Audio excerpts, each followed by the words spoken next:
Welcome to the Stuff and Things Podcast, your home for all stuff related to your favorite things in entertainment. Now, here are your hosts.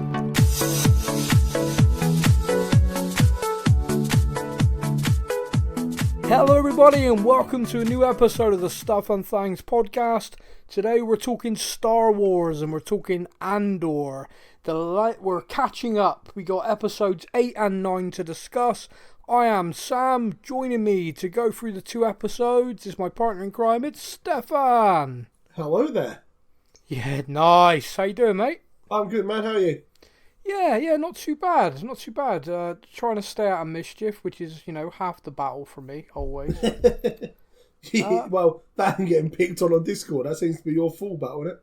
Oh, yeah. Yeah, I'm not... I don't know if I want to discuss... So, we have a Discord server where fans of the podcast across any of the shows we talk about can join us. It's basically like a chat room. That's the way I'm looking at it, because I'm old. Chat rooms were a thing. Think MSN, but yeah. Yeah, like back in the day when interwebs first started. Black Messenger. Blackwell. Yeah, I remember that. So basically, we got like a server there, and you can join the chats for each of the shows. They're all titled. It's easy to use, and basically, it seems to be a place where fans of this podcast can come together and just have a go at me. It wasn't meant for me. Like, I'm actually starting a new thread and we'll start tomorrow for Black Panther Wakanda Forever. So people can start throwing around fan theories, what they think might happen and stuff like that. Which was the point of the Discord. What I didn't expect was for three lovely ladies to just start picking on you because you're a bit of a wimp. Is what they say. Well, let's all right, fine. Yeah, I'm a wimp. So basically, I don't do horror. I don't see the point in it. Why watch something that's gonna scare the crap out of me? So that's my whole theory, and I'm getting a lot of stick for it. But we got 2 episodes of Andor to discuss, so we're not gonna go too far into that. If you do want to join us on Discord and you haven't yet, you'll need the latest invite link. They're only valid for 7 days. Check our social medias, and if you can't see it anywhere, drop us a message either via Instagram, Facebook, email, however you want to get in touch, and we'll give you the link and you can join us there, and you can also call me a wimp. So we have, first of all, Andor Season 1, Episode 8. The title of the episode was... Narkina 5. Narkina 5 indeed. So basically my notes for this, I broke it down into sort of 4 sections. I want to start with a bit of a random one, which I want to start with Luthen in this episode. So we see that he goes to have a meeting with a character that we all should know from Rogue One, and that's a character called Sol Guerrera. Sol Guerrera... You say we all should know. I was messaging you going... Dude, I know this guy. Where do I know him from? Help me out. I know this guy. You knew. You just couldn't for the life of you place it. That's okay. That's a sign of age thing. Don't worry about that. That's right. That's okay. Sol Guerrera. He's a key character in Rogue One. He's kind of like a surrogate father after her father's taken by the Emperor for Jyn Erso. Jyn then obviously has a partner in the ways with him, and he is someone who is very active anti-Empire but doesn't want to be part of a big rebel alliance. He wants to do his own thing, fight a guerrilla war. That's very much what comes across in Rogue One, and what I find interesting was it's very much what comes across in this, I'm guessing, cameo appearance in Andor, where Luthen's trying to get him to work with somebody else to launch a strike against a power plant, and he's not interested because he just wants to do his own thing. What were your thoughts on that kind of meeting? Because what I find interesting was that Luthen's clearly very well known in amongst these circles, because Sol Guerrera was just like, oh, hello again, and it was like they were old friends. But what did you think of the interaction? What did you think of Sol's point of view? It kind of surprised me a little bit because it seems like Luthen's trying to stay as much under the radar as possible. Yeah. Yet walks in there and the guy's like, "Oh, you're right." Yeah. Like, knows exactly who he is. And this wasn't a character that kind of struck me as someone, as we saw in this conversation, who is willing just to jump on board and do what Luthen kind of wants and to be part of the team. So the fact that they knew each other so well, even though he wasn't kind of part of it, was a bit of a surprise. Yeah, it seems to me that Luthen is, I don't know if taking greater risks is the right term, but... Yeah, that's what his friend helper thinks. His helper's like, "You're slipping." It seems to me that he's kind of really...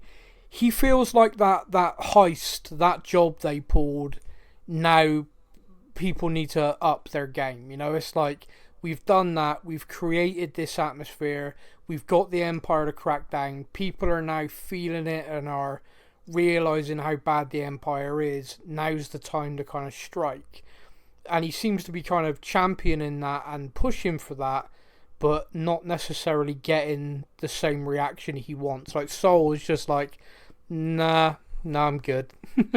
Nice idea, but not for me. Yeah, I mean, Luthen's basically like, look, I bought you a load of stuff which I'd normally sell you. However, I'm willing to just give it to you just for you to have a meeting, which I think goes to show just how serious he is about trying to create a formal rebellion. You know, he is desperate to create an actual alliance of people.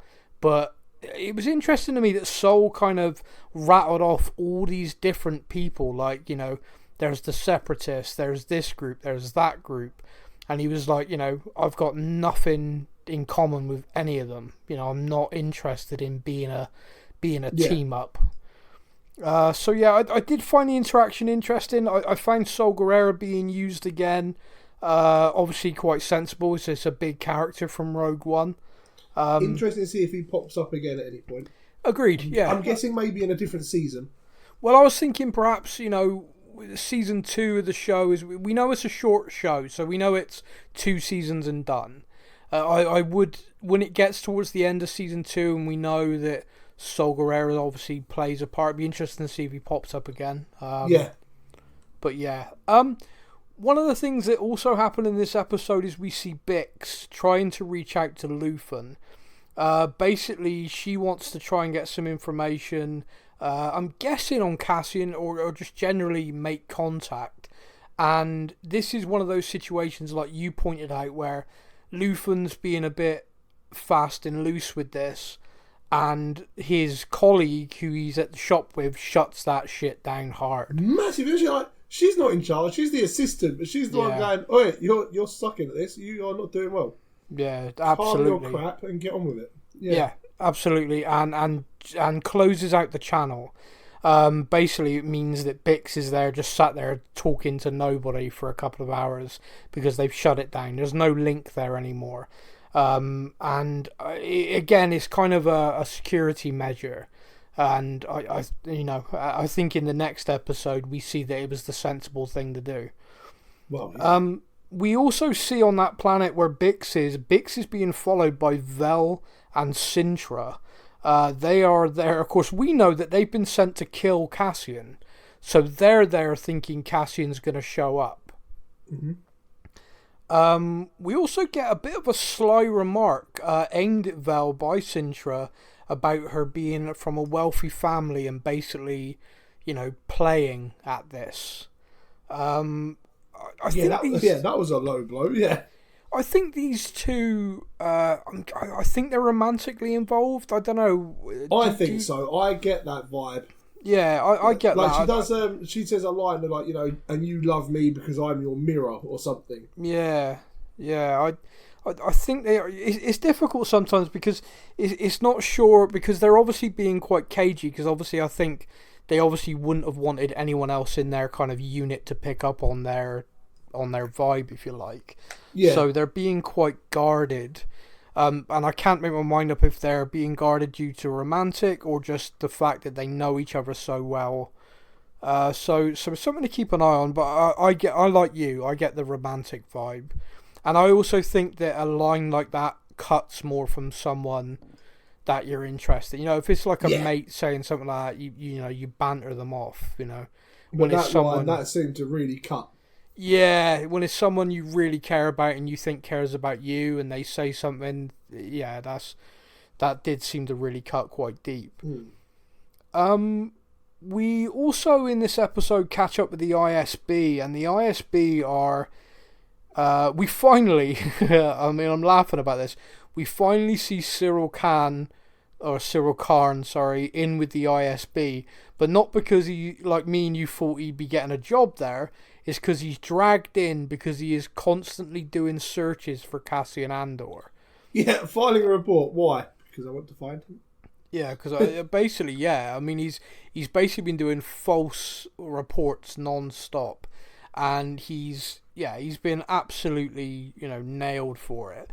Yeah, they're not exactly happy with him, are they? No, not at all. And it's weird because, we've got this episode, and there's another episode to discuss, so we're going to come on to that. But this character, I am still lost why we are focusing on him. Like, something at some point is going to have to happen, but at the moment, like so for example, this incident, I thought, oh, here we go, Miro's going to look at him and go, oh, you're really dedicated, right, I want you on my staff. And do you know what I mean? It was like, and instead she basically says to him, stop being a brat, get on with whatever your job is now, stop wasting our time. And I'm like, so is he wasting our time watching his character develop? Like, what is happening here? Exactly. I'm the same as you. I'm like, I've got this expectation. Now, I'm guessing this is good writing, because me and you are both like, well, we know where this is going. Oh, no, we don't. Okay, well, we know where... Oh, no, we don't. Wait a minute. So, either this guy's going to be the most pointless character ever, and we're just going to be really annoyed at some point. Or this Can you imagine... Or this is like a really slow build towards something, and we're just going to be like, oh, that's awesome. That's so clever. The next to last episode of season 2 is his wedding, and we're still like, what's the point? Why are we following this guy? Yeah, he's married now, great, but he's not married to anyone we know. What's the bloody point? I've got to be honest with you. Oh, he's marrying Princess Leia. Oh my god. That would freak us all out. Yeah. But no, I think there's more chance of this guy murdering his mother than getting married. I mean, to be fair, she's got it coming. She is the blue milk dealer and not a nice lady. No. But we see in these kind of scenes with the ISB that Miro is looking for the bigger fish, but she sees Cassian Andor as that link. She sees it as, this is the person that's going to lead me. I think she says Axis. I think that's the code name she's given, who we know is Luthen. But the ISB have basically worked out, okay, there's this guy, he's coordinating this. Cassian Andor, we think's a thief that's ended up with this guy. We need to track down Cassian so we can get the bigger fish. Now, one of the things she does, and it's the end of this episode, is that she goes to personally interrogate Bix. I don't know about you, but I was kind of like, oh, Bix, this isn't going to go well. This isn't good. This is not good. Yeah, when there's kind of like the officer looks at her and says her name, it's like, run, and you're like, oh dear. Yeah, she's not... Yeah. At the end of the episode, when that kind of happens, you're kind of sat there going, is this their way of getting Andor back? Like, is this how... My instinct is going through, okay, they're raising a trap or something. Okay, fair enough. Well, what I think this show is doing, which is kind of funny, but at the same time so accurate, is the Empire is a galactic empire, and the level of bureaucracy needed to try and manage every planet, every star system is insane. And what we are seeing here is the fact they are looking for Cassian Andor. They are hunting this guy. He's already in an Imperial jail. Yeah. And that's kind of hilarious. When you think about it, the ISB are like desperately trying to find this guy. The Rebel Alliance are trying to find him to kill him. And he is literally locked up. And in this episode, we see Andor, or AKA Keith. He's sent, Keith. is sent to Narkina 5, which is an Imperial workstation. And this place, you know, like when you're watching sci-fi or you're watching anything, and it's kind of done, in that, you know, like there's only so many new ideas you can have. And so, like, a prison barge or a prison in the middle of the ocean, you know, there's no real escape from that. So the guards are going to be horrible. You know, you kind of have the picture in your mind straight away. Yep. What I liked about this was that there was this real difference of take your shoes and socks off, because this floor is going to electrocute you. Yeah, that was a twist. And I kind of, I'm watching it, I'm like, that's different. I like that. Yeah, I think so when I watched it a little bit behind you did. Yeah. And I'm pretty sure I messaged you like originally like, dude, I want those guys trainers. They look awesome. Yeah, and yeah. Black and Yellow, I was like, they look cool trainers. And then like minutes later, that's why. Okay. Yeah, and very, very necessary trainers, it would appear. But it just... How much padding have you got in your trainers? Not enough. Not enough. But to me, it was like, that's interesting. So not only are you on in the middle of an ocean, where the only way off is going to be a ship, like, you know, you're not swimming that. There's also loads of other workstations dotted around as well. So you're in the middle of this place on a planet, you know, that you need to get a ship to get off of. You are in a facility where at any moment one of the guards just hits a button and you're fried. You know, your whole day is regiment. You do a 12-hour work shift, and then you got 12-hour rest and sleep to eat and stuff. And 12 hours, like you've got your own little bunk, and they literally give you like a couple of minutes to get to your bunk, and then that's it. They electrify the floor. You know, the lights go red. Yeah. And we actually see one guy kill himself by jumping onto it. Yeah, that was insane. Like, so we've kind of seen already, like, you know, the floors turn red, don't stand on the floor. It's kind of like control aspect. Yeah. We don't need big weapons and stuff here because, you know, we control the floor. Yep. But then for that guy to kind of be like, no, I'm done, and just jumping himself onto it and then, killing himself on the floor, you think to yourself, this Star Wars series is getting darker and darker as stuff is happening. We said it like right at the start, like the first episode, the opening scene, he killed those two guys, and you're like, this isn't Star Wars that we know. This is a rebellion. This is going to be darker. This is going to have a tone to it, and I feel like it's kept that, and I've enjoyed it personally. Yeah, I was going to save this comment for the end of the podcast, but I'll say it now because it's linked in so well. Yeah, this is Star Wars proving that you don't need lightsabers and massive battles to be bloody fantastic. That's a great line. Yeah, I agree with you. I remember Mandalorian came out. Yeah. And in the season finale of The Mandalorian, Luke Skywalker turned up with his lightsaber and cut through everyone. Yep. And there was comments online about, Mandalorian needed a lightsaber and a Jedi to save it. Ha! Nonsense. And then I remember in season 2 of Mandalorian. That was season 2. Season 2, that happens. And it's like, oh, look, Luke Skywalker, Mandalorian, there we go, done. No, the end of season 1, wasn't it? Luke appeared and that was the end. No, that was the end of season 2. We saw Mando appear in Boba Fett, which I think you're thinking of as the next season, but the end of season 2 was Luke showing up. That might be it then, yeah. Yeah, because Boba Fett, they said the same with that. Boba Fett, sorry, don't kill me. They said the same with that. Luke Skywalker and Ahsoka and stuff. And it was, it needs Jedis to make it Star Wars. No. This hasn't had Jedis. It's not had lightsabers. It's not had massive battle scenes. And it has been, we're 9 episodes in now, and every episode has been great. It's compelling. It's great viewing. It's what I class. You know, me and you talk about this a lot on all the different shows. This is episodic television. This is telling a story where every episode I feel like a story has been told, but also it's building. Like there is a bigger picture forming.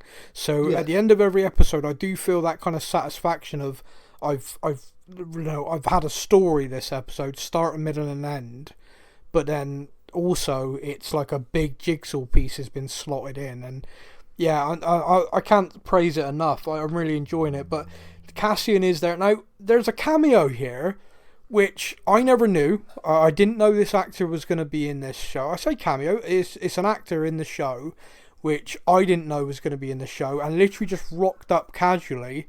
And that's Andy Serkis. Yeah, so that was a fun one. You messaged me how it was really great to get the backstory of Snoke, and I'm like, the heck are you on about? Look, then you're like, dude, that's the guy that voiced him. Yeah. No shit, really? What? Yeah, that's Serkis. So Andy Serkis returns to Star Wars. He is in the sequel trilogy as Snoke. He obviously does the motion capture stuff for that character and the voice. But here he is playing a different character. It's not the Snoke origin story, despite my jokes. I don't know, the way he's acting, I'm not convinced. Yeah, but it's interesting. I mean, the character basically is acting like a foreman. So you've got this shift, and they all have to go to these tables, and they have to work really hard. And whoever the worst table, they all get fried. They all get electrocuted. The best table get taste with their food. When you're saying this, is like, wow, really? Yeah, I love that. Yeah, they'll actually taste something. You're like, yeah. And it's so each table has to perform well. They have to get stuff done. We get a little time hop where we see, I think it's 30 shifts. So it's 30 about shifts 15, later. Yeah, like so 30 days. So basically a month goes by. We see Cassian now knows what he's doing. He's working hard. He's got this table working well. Quite a well-drilled little unit. But yeah, Andy Serkis showing up, that was kind of fun for me. I was like, oh wow. And also Andy Serkis is very good. Very good actor.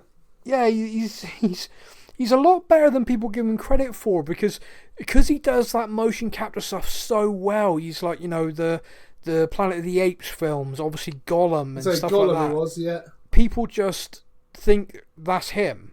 They don't realise he's actually a very good actor as well. And he is. I think he's very good in this. And his character in this is like, is he like the floor manager basically of? Basically, yeah, like the kind of like the senior prisoner there that clearly has been appointed. Which is insane as well. Like, how long have you got to be in prison before you're made the senior prisoner? Well, you're in charge. I think that little comment there links us beautifully into the next episode. Which is, of course, Season 1, Episode 9. The title of the episode was... Nobody's Listening. You're exactly right. I know, I had to search that one because IMDb didn't bloody have it again, did they? No, they don't. They don't have it for a couple of days. So when the episode comes out, you got to find it. You got to write it down off Disney Plus. I learned that myself. Oh, yes. So Cassian appears to be planning his escape. We were just talking about this prison and how basically it looks like there's no way out. However, he clearly has been there a while and he's talking to people on different tables. They're working on theories of like when they bring someone in, they coming down through like an elevator, and they've worked out that that's not electrified. So he's talking to the kid there, isn't he? And it's like, how many guards, no boots. Oh, look, they've electrocuted him, but he's still holding the railings. So that proves that's not rigged. Yeah, so they are being... I love that. It was like a real kind of... Did you ever watch like the World War II films that were all made in like the 50s and the 60s, like The Great Escape and stuff like that? Oh, yeah. It had that little bit of a feel to it. The kind of like, okay, he marches 10 paces that way, then goes left. The kind of memorising the guards, working out how many there are. And the title of the episode, Nobody's Listening, is kind of really, really used quite viscerally in this, because he is trying to get information from the other people, and the character we were just talking about from the previous episode, played by Andy Serkis, Cassian's on at him. You know more about this place than the rest of us. How many guards are on every floor? And he's just refusing to engage with him. Yeah, so he works out like Kino's only got like 217 shifts left or something, and he's like, I am saying nothing that's going to extend that. I am finishing my sentence and getting the hell out of here. Basically, yeah. And But Cassian, like, frustration is like, they're not listening to us. They don't need to listen to us. You know, we are rats in cages with the floor electrified. You know, we're going nowhere. You know, they don't need to listen. And he literally starts shouting, nobody's listening to us, just to really drive the point home. Yeah. You know? But one of the sort of sad things in this is straight away in this episode, one of the guys at the table with Cassian is struggling. It's the older guy. His name's Olaf. Yeah. And you see him every shift that's depicted during this episode. He's getting worse and worse and worse. His health's clearly declining. You see him, a couple of them say stuff to him and he seems vague and they're like, we just told you this. So his kind of like memory is lapsing. He doesn't have that many shifts left, relatively. So like 40 odd shifts, they say, don't they? Yeah. Yeah. So basically the table are trying to rally round him to just help him to get out. But when they're finishing one of the shifts, he's completely gone. He just completely collapses, which means they have to call the medic. Now, a little subplot to this is previously we've seen that each floor, if you like, there's like, you look out and you can see the other people across this whole complex. Yeah. And a few of them are like using sign language to try and communicate with each other across this kind of massive void. And all of a sudden there's loads of commotion because everybody's talking about something that's happened to floor 2. Yeah. And there's rumours, there's like crazy rumours, there's something wrong, something bad's happened. And there's a rumour there's like 100 of them have all been killed. And everyone's like freaking out. And, you know, Andy Serkis' character, like the foreman's like, you know, shut up. You don't know anything. It's a rumour. It's just a rumour. Whatever. Yeah.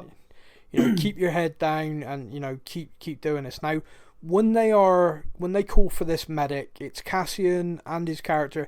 Apologies, I don't know his character name. If you got it there. Yeah, Kino. All right, okay.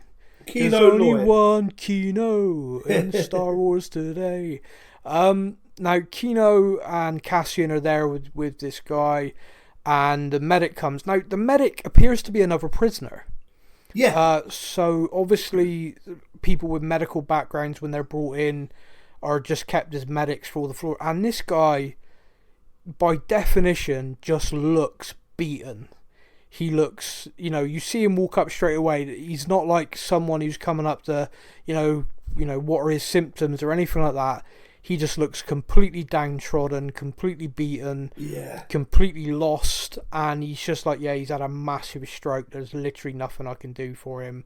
I'm going to give him this, and he'll pass. He'll be gone in a couple of seconds, sort of thing. Yeah. And they're like Cassian starts asking questions like, you know, what happened on floor 2, and this guy's like, keep him in line, you know, keep him quiet. But given the way he says, he says something like, he's a lucky bastard, he's getting out. Yeah, basically, and they're like, well, you know, done he's to him, dying. he's getting out. And it's like, that doesn't seem right. No, like, you're killing him and he's lucky. You know, what the hell? So the foreman, like you just said, Kino, does question it himself. He's like, no, tell me what's gone on. Yeah, why is he lucky to be dying? What's going on? And he's like, now, this bit confused me a little, and I'm really hoping you can fill me in, because I think I understand, but I could be wrong. So what I think the guy says is that the guards messed up. A guy who was released from 4 showed up on 2, and people realised, and therefore it all went like crazy, all kicked off, and they were all killed. Yeah. Now, have I got that right? Because if I've got that right, basically what they're saying is nobody's leaving. When your shifts run out, they're just moving you to a different floor. Yeah, basically, so the way I got it is that, say, you see them in the corridor, they're walking past people. Yeah. So they can obviously see a few other people on their floors. Yeah. And what I got from that is that obviously the guy who was on 2 that ended up in 4, or was on 4, sorry, that ended up on 2. Yeah. He was obviously meant to go to a lot lower down floor so that he wasn't recognised. Yeah. But unfortunately they put him on like the floor underneath so that people recognised him, and that's how it all kicked off. Yeah.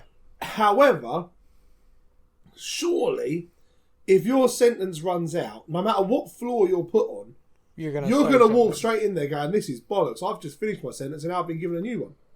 Yeah, that was kind of why I was a little bit confused. So, there does seem to be a hole in the logic somewhere. Like, I understand the theory is that no matter what happens, you are not leaving nothing in a 5.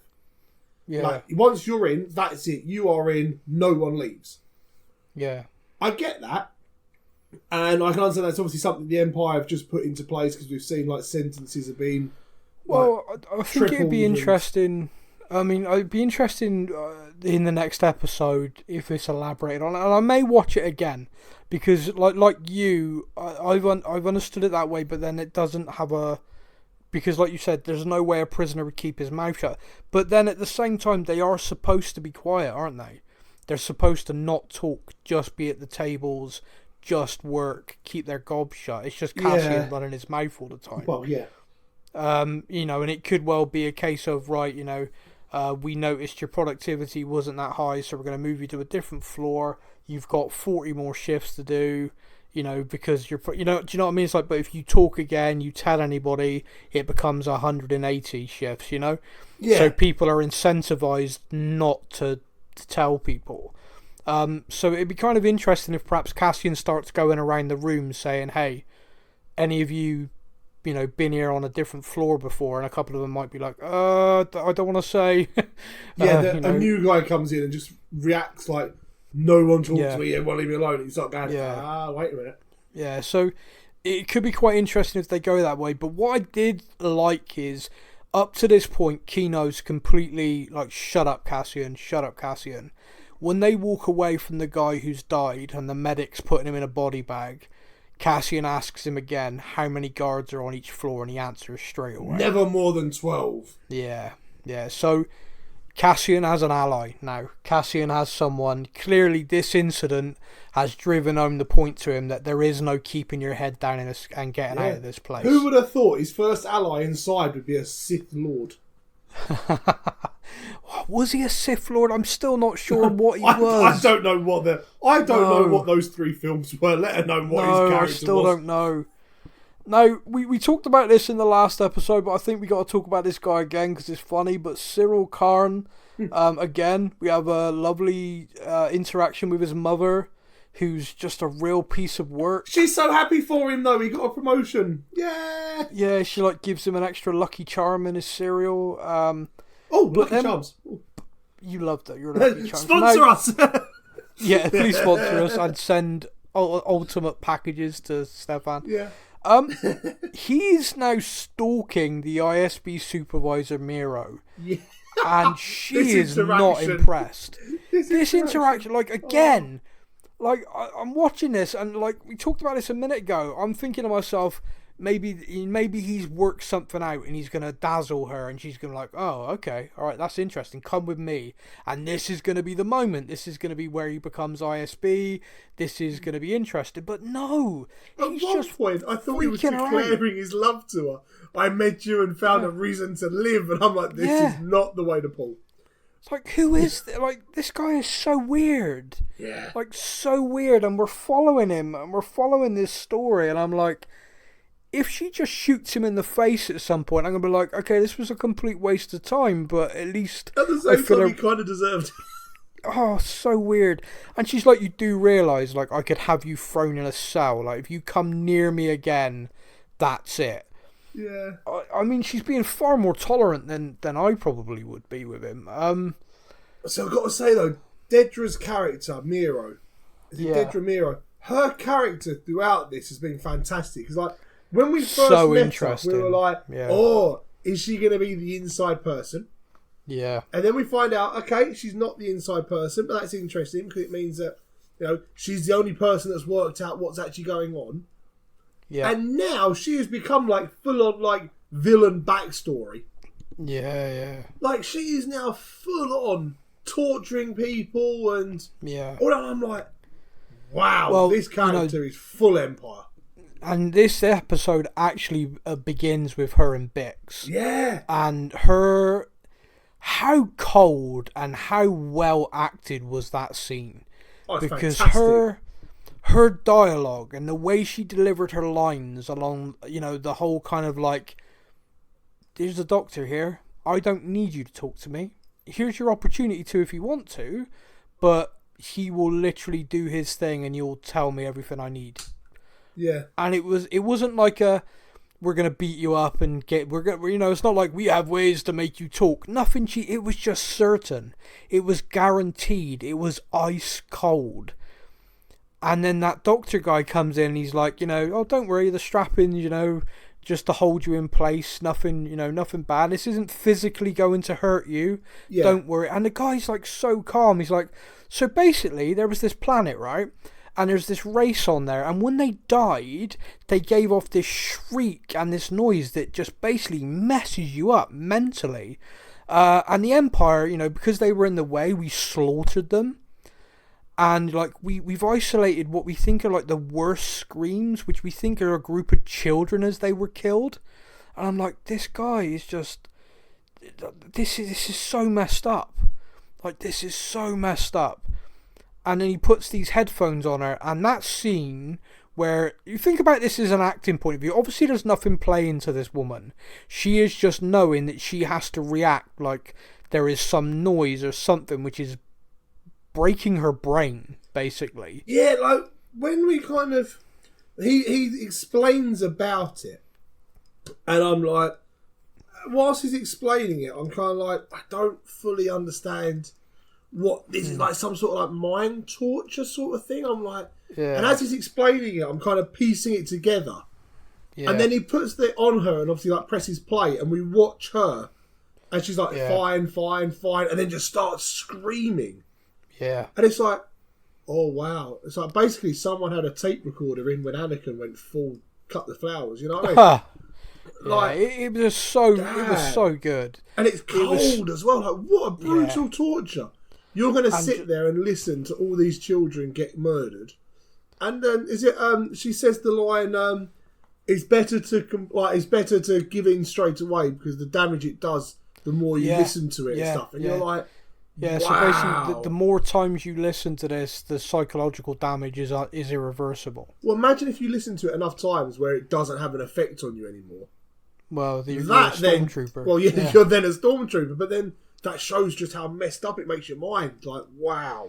Yeah, I mean, she breaks, obviously, and we then see a scene with the ISB meeting where they're just discussing, everything, about Cassian. They've got this information from her and the other guy, like, because of this radio. They trace that signal, the signal that was cut off smartly by the lady who works with whose name escapes me. Mamma mia, come on, Luthen. Thank you. There you go. I can't believe you did Mamma Mia. I'm gonna have to slap you so hard. I haven't done one for a while. Yeah. So it just like they've really pieced this together. She has done like a phenomenal job of piecing this together. That Cassian we believe was the thief. Cassian we believe was selling to this guy who we have designated a real key cog, and that's the one we're after.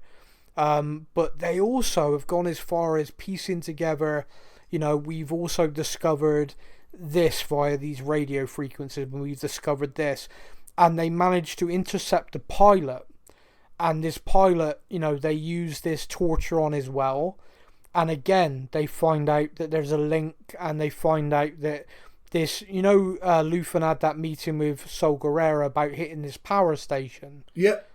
They find out about that. That he reveals that to them. And she comes up with this plan about killing him, damaging the ship to make it look like it got damaged, somehow malfunction, so nobody knows they've intercepted it, nobody knows they've got the information. One of the things going into the show we kind of thought might be is like a little bit kind of spy, a little bit of espionage. Mm-hmm. What I'm finding interesting is we're seeing it on both sides. So not only are we getting the birth of the rebellion and the cloak and daggerness of Luthen, Cassian, we are seeing the ISB at work as well. And the way they're operating, the way they're working to uncover without revealing themselves that they're onto them. Yeah. So right now, this rebel force are planning to hit this power station, and the ISB have worked it out. Via this torture, via the linking that they've been able to do of the parts that have been stolen, and they're now onto them. Yeah, the fact they've gone into the detail, even to know that he's had a shave, like they've gone into full detail to kind of catch on to who and what is going on, and they have really gone for it. And I'm like, I'm loving it. I'm loving the detail that the Empire will go into. Like that, there's that scene, isn't there, where she talks about, we revealed that he's shaved. And they revealed that he now looks like someone who pulled off that job. Yeah. And they've really linked it all back together now. And I'm like, remember how not that long ago it was like, don't be silly, this is ridiculous. Yeah. Yeah. And now all of a sudden... Yeah. ISB were kind of the opinion that no. It's not a big organised thing. Don't what are you on about? Now, it's really coming together. And what is so interesting is seeing both sides. Like I said, I wasn't expecting that. And her character, like you said, is so ruthless. She's so good. I'm surprised actually that we haven't seen her character. Like, I know it's difficult to say. Like, this is set before everything we've seen already. Yeah. But the way her character is, it's one of those ones I'm like, how is this the first time we're seeing this person? Like, how did she not end up seriously high up inside the Empire? Well, truthfully, as you say that, she could well be. I mean, I am watching the show in isolation. I know there are a lot of animated series, a lot of novellas and stuff. This character could well be quite prominent. I don't know. My theory is she's getting killed. My theory is she is so gonna get killed off at some point. Well, yeah, Cassian's gonna escape, and the Empire, being the Empire, is gonna go bang. You failed. Yeah, well, I was gonna say I think she's more likely to be killed by one of her kind of co-workers than anybody else. Yeah. But yeah, we gave you a chance. You failed. Now you die. Basically, yeah. We got to see the Senate in this episode, which was kind of weird. Because obviously we've seen in the prequel trilogy the Senate of the Republic. This was the Imperial Senate, and all the little senator stations that float out and around have got the Imperial insignia on them. Mm-hmm. Which was weird. So that was kind of strange. And you saw, our senator that we're following, that we know is part of the Rebel Alliance, or trying to be. I loved it with her talking, and everyone basically no likey, no lighty, and everyone just turning their lights off, no, So no, talking crap, no. She is speaking out against the Empire, against the overreach, against the... Basically, she's trying to say, we are on the verge of it being a totalitarian state. We are on the verge of, our security... taking away all of our freedom. Yeah. Now, we know, obviously, that's what the Emperor wants and that's everything, but she's being the voice against that. And people aren't interested. They're just like, no, there's bad people out there. The Empire's doing the right thing. So it was interesting seeing her make those points as a senator. Yeah. It was then interesting, again, seeing the interaction with her husband, who... I'm just not convinced that guy isn't fully Team Empire. I feel like, he's going to whip his robe off at some point and have a t-shirt like I Heart Palpatine. You know what I mean? he just, there's no trust in that relationship at all. Yeah, go for Papa Palpatine. But you know what I mean? It's there's no trust there at all. And their daughter's very kind of pro-dad as well, which is a really weird dynamic. But you shouldn't say this about children, but the daughter's a bitch. But one of the things, a teenager, mate, you wait. Oh, yeah. One of the things that we get in this episode, which was a proper, holy moment for me. Yes. Was, your cousin's here. It's oh, really? Yeah, she's visiting. I'm like, I wonder if I wonder if that's going to be that character we saw arrive. No, see, do you know who I thought it was? Oh, go on. I thought it was going to be Luthen's assistant. Oh, okay, yeah, it was someone just a like cover that. Up, like Luthen's assistant coming to kind of go, oi, come on, where's the funding? Where's the money? Whatever, you know? That's where I was expecting it to go. So same sort of line as you. Just you had an idea of it must be something to do with what we've seen. And however, it was her real cousin, but her real cousin just so happens to be Vel. Yeah. And all of that kind of slots into place now. Vel is a rich girl playing at being a rebel, and even like the senator says to her, I think at one point, do me a favour and go and act like a pampered rich girl for a while, you know, try and stop anyone being suspicious of you. Remember who you are. Yeah, because she vanished for 6 months. Now we know she vanished for 6 months to go and pull that job, but she's showed up. She bought a dress for the teenager. Like, oh, yeah, it just that whole scene. I was just kind of watching it like open mouthed, like, wow, this is all really interlinked. Okay. Yeah, and it kind of makes so much sense. Like, you know, Luthen says to the senator about, you know, oh, you don't know what's at risk, and she's like, I know exactly what's at risk, and all of a sudden you think, so it's not just the financial side of it. She's meaning like, you know, my family members are on the ground for you and stuff, and you know, wow, I didn't expect that. That was a proper like, holy crap moment. Didn't expect that, and again I was just like, it works. Yes, of course. But I loved it. Like I'm even smiling now as we're talking about it. So I'm like, this is such a well written show. You know, this is such a good show. And we just say as well, Vel, when she's dressed up all nice, she scrubs up good.